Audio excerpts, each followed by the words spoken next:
बच्चों बहुत स्वागत है आप लोगों का केमिस्ट्री क्लास में। मैं हूं आपका केमिस्ट्री टीचर सुनील यादव। बच्चों आज एक नए टॉपिक के साथ मैं आपके साथ हूं। टॉपिक मैंने लिया बच्चों हाइड्रोकार्बन से। बच्चों जो प्रश्न मैंने आपके सामने ले रखे हैं वो प्रश्न है, सबसे पहला हम जानने का प्रयास करेंगे अम्लीय एल्काइन क्या होता है। इसके लिए मैं आपको उदाहरण दूंगा। बच्चों इसके अलावा मैंने एक एग्जाम्पल लिया हुआ है C4H10, ये एक अणुसूत्र है। मुझे आपको इसके समवैवियों के नाम और इसके संरचना सूत्र के बारे में जानकारी देना है। बच्चों मैंने अगला प्रश्न लिया हुआ है, बिल्कुल ऊपर के ही जैसा है। C4H10 वाले मुझे आपको एरोमेटिक यौगिक इसके बनाने, इनके नाम और मुझे आपको इनके सूत्रों के बारे में जानकारी देनी है। बच्चों जो अगला प्रश्न मैंने ले रखा हुआ है उसमें सबसे चौथे नंबर पर है बहुलीकरण अभिक्रिया, आपको समझाना है मुझे। पांचवें नंबर पर मैंने लिया हुआ है बेंजीन की हैलोजन अम्ल से अभिक्रिया, आपको एक बार समझाऊंगा। शायद ये अभिक्रिया पहले भी आ चुकी है। और इसके अलावा वुड्स अभिक्रिया, ये अभिक्रिया भी पहले मैंने आपके सामने संदर्भित की है। और इसके अलावा बेटा फ्रैंकल स्टीन अभिक्रिया, ठीक है। तो बच्चों ये सारे प्रश्न आज मैंने आपके सामने ले रखे हैं। अब एक एक करके हम इनको बिंदुवत समझने का प्रयास करेंगे। बच्चों सबसे पहले अभिक्रिया, सबसे पहला जो टॉपिक मैंने लिया है अम्लीय एल्काइन। आपको बताना चाहूंगा कि जो एल्काइन है ये अम्लीय कब होते हैं। बच्चों एल्काइन की पहचान है कि ये एक हाइड्रोकार्बन है। आप याद करिए हाइड्रोकार्बन के सेक्शन में आपने कक्षा 10वीं में पढ़ा था कि जो हाइड्रोकार्बन है, कार्बन और हाइड्रोजन के यौगिकों को हाइड्रोकार्बन कहते हैं। दो तरह के हाइड्रोकार्बन होते हैं, संतृप्त और असंतृप्त। बच्चों संतृप्त में हमने एल्केन के संदर्भ में पढ़ा था, जबकि असंतृप्त में हमने एल्कीन और एल्काइन के बारे में पढ़ा था। तो बच्चों जो एल्काइन है ये दो तरह के होते हैं, ठीक है। एक होते हैं सम्मित और एक होते हैं असम्मित। अब समझने वाली बात है ये सम्मित कब होते हैं और असम्मित कब होते हैं। तो बच्चों जब कार्बन कार्बन ट्रिपल बॉन्ड में दोनों तरफ हाइड्रोजन की संख्या या सामान्य प्रकार का एक जैसा समूह जुड़ा होगा तो वो सम्मित एल्काइन कहलाएंगे। लेकिन जब भिन्न भिन्न प्रकार के समूह जुड़े होंगे तो वो असम्मित कहलाएंगे। हमारा जो प्रश्न है वो अम्लीय एल्काइन के रूप में है, तो मैं आपको ये जानकारी दूंगा कि अम्लीय एल्काइन क्या है। तो बच्चों यहां पर मैंने एक उदाहरण लिया हुआ है, जैसे आप देख सकते हैं कि ये उदाहरण है CH3C ट्रिपल बॉन्ड CH।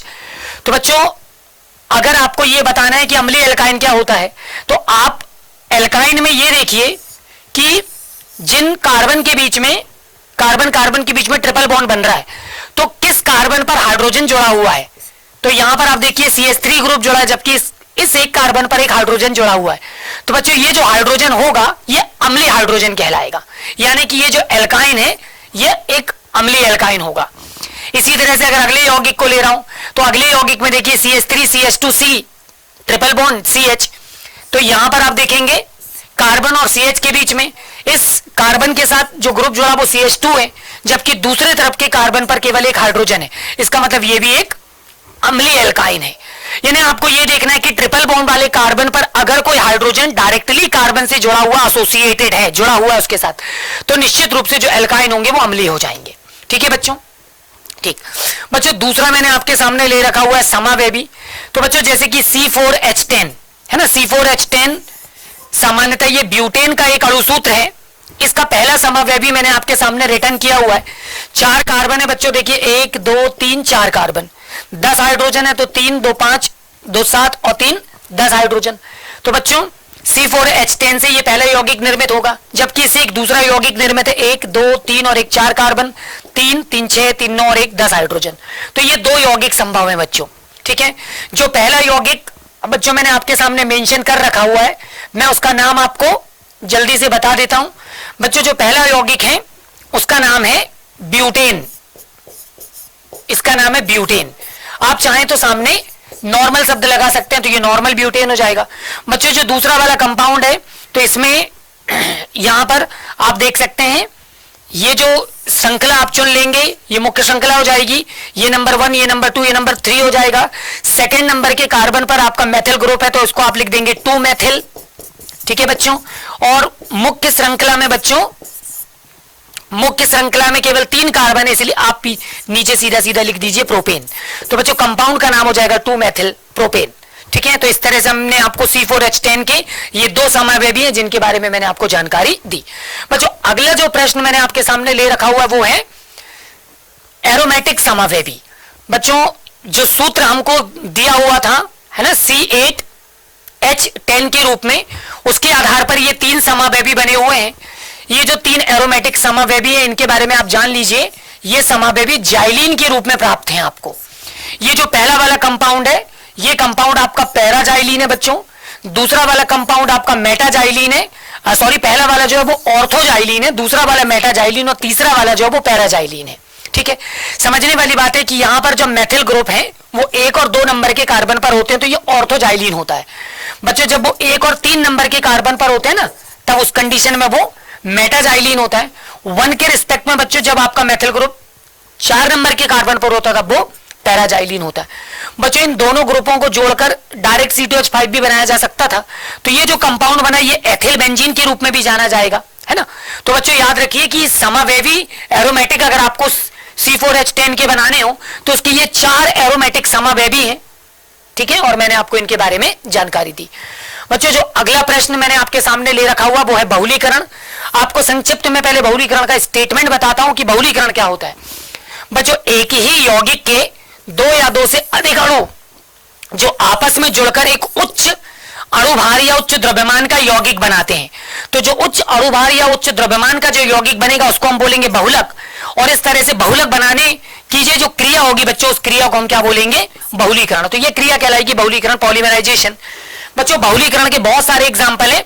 मैंने यहां पर एथिलीन के N अणु ले लिए तो ये डबल बॉन्ड जो बच्चों ये टूटेगा और इस तरह से एक लक एथिलीन का दिख रहा है। आप देख रहे हैं इसकी एक एक संयोजकताओं को मैंने क्या कर दिया, फ्री कर दिया और ब्रैकेट लगा के मैंने नीचे N लिख दिया। इसका मतलब है कि इस तरह की जो इकाइयां हैं वो N बार जुड़ेंगी। मतलब CH2 का एक मोनोमर, फिर CH2 दूसरा मोनोमर, फिर CH2 तीसरा मोनोमर।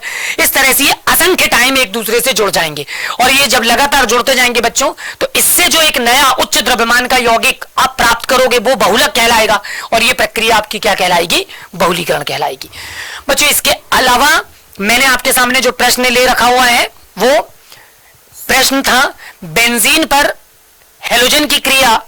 ठीक है, तो बच्चों बेंजीन पर जब हेलोजन की क्रिया होगी तो ये अणु आप देख सकते हैं C6H6 ये बेंजीन है, इस पर हेलोजन की क्रिया हो रही है Fe चूर्ण और सूर्य प्रकाश की उपस्थिति में। तो बच्चों आप याद रखिएगा कि बेंजीन पर जब भी आप हेलोजन की क्रिया कराएंगे ये हमेशा C6H6Cl6 यानी कि ये BHC में बदल जाएगा बच्चों। ये जो BHC है ये 666 या गैमेक्सीन के नाम से भी जाना जाता है। ठीक है, गैमेक्सीन, हम इसको गैमेक्सीन भी बोलते हैं बच्चों। बहुत सारे लोग इसको लिंडेन के नाम से भी जानते हैं बच्चों। ये मार्केट में इन सारे नामों से उपलब्ध और ये एक अच्छा रसायन है जो कि एक उर्वरक है, पेड़ पौधों की पौष्टिकता को बढ़ाने का काम करता है, उनकी ग्रोथ के काम आता है बच्चों। ठीक है, और बहुत अच्छा एक कीटनाशी माइटीनाशी भी है, साफ सफाई में भी बहुत हद तक एज ए केमिकल के रूप में यूज होता है बच्चों। इसके अलावा मैंने आपके सामने वुड्स अभिक्रिया ले रखी है। वुड्स अभिक्रिया में बच्चों एसिटिल क्लोराइड सोडियम से अभिकृत होगा।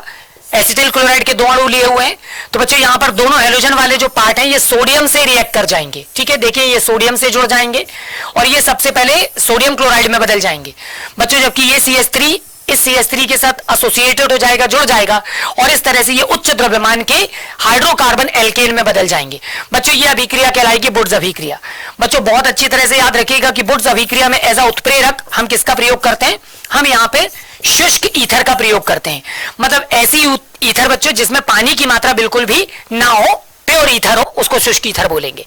इसके अलावा बच्चों हमारे पास फ्रैंकलस्टीन अभिक्रिया है। फ्रैंकलस्टीन अभिक्रिया में बिल्कुल वो वुड्स के जैसी है, डिफरेंस सिर्फ ये है कि सोडियम के स्थान पर जो एल्किल हैलाइड है वो जिंक से क्रिया करता है बच्चों। एक जिंक का मॉलिक्यूल होगा और अभिक्रिया में बच्चों क्या होगा, ध्यान दीजिएगा, अभिक्रिया में क्या होगा, जो हेलोजन वाला परमाणु है बच्चों वो जिंक के परमाणु के साथ एसोसिएटेड हो जाएगा और ये सबसे पहले बना देगा ZnCl2।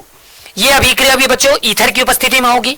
ठीक है, ये दोनों CH3 वाले जो समूह है ये एक दूसरे से जुड़कर फिर से ये उच्च द्रव्यमान का हाइड्रोकार्बन बना लेंगे बच्चों। ये दोनों अभिक्रियाएं एक साथ रखने का केवल यही उद्देश्य भी है ताकि आप समझ लें कि ये अभिक्रियाएं एक जैसी है, थोड़ा सा चेंज हुआ, अभिक्रिया का नाम बदल गया। ठीक है, तो बच्चों आज की क्लास में ये कुछ महत्वपूर्ण अभिक्रियाएं मैंने आपके साथ रखी।